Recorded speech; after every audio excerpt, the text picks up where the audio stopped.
Recently, many political commentators have been debating the value of freedom of speech.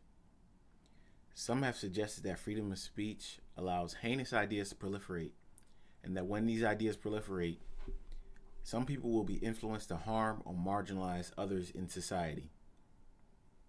As a result of this argument, some have suggested that offensive speech should be banned.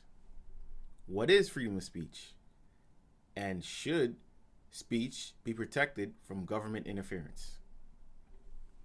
Freedom of speech is defined as the right of people to express their opinions publicly without governmental interference, subject to the laws against libel, incitement to violence, or rebellion. What does that mean? Essentially, it means that you are free to make any statement or any expression as long as you didn't know that it was false at the time that you made it. And you aren't trying to get others to commit imminent lawless action, such as violence against a specific person. This includes writings, paintings, speeches, and even actions such as flag burning. Why do we have this standard in the United States? We have this standard in the United States because freedom of speech is critical to a free society's functioning. All of us are fallible, and all of us are rational people who can be reasoned to better outcomes. One of the best people to explain these principles was John Stuart Mill. Mill was a British philosopher, political economist, and a public servant.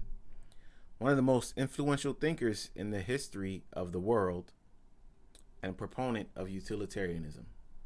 Mill wrote about why free speech is invaluable. If all mankind minus one were of one opinion, and only one person were of the contrary opinion, mankind would be no more justified in silencing that one person than he, if he had the power, would be justified in silencing mankind. Firstly, we're all fallible. Since the beginning of time, society has marginalized those who fell outside the orthodoxy. All of our great ideas were proposed by people who were going against the consensus. If we are to determine what speech should be allowed that is not calling for violence or defamation and speech in those categories, then we would essentially be slowing down our production. Think of all the industry and scientific achievements that have been accomplished since we have begun respecting freedom of speech. If we want those to continue, then we need to respect people's freedom of speech, regardless of whether we agree with it. Secondly, mankind is a rational being. Therefore, he can be reasoned to a better conclusion. If we don't believe that people can be reasoned to better conclusions, then there is no point in even discussing ideas. If we don't believe in reason and that people's minds can change, then why are we even discussing ideas with people? We should just take our hammers and bash them on the head. But we don't, because we actually believe that people's minds can be changed. You might say, what's the big deal? The Supreme Court upholds freedom of speech. While this is true in our legal field, in our culture, this principle is receding. There's always a possibility that when you say something, you will receive criticism from people in the public.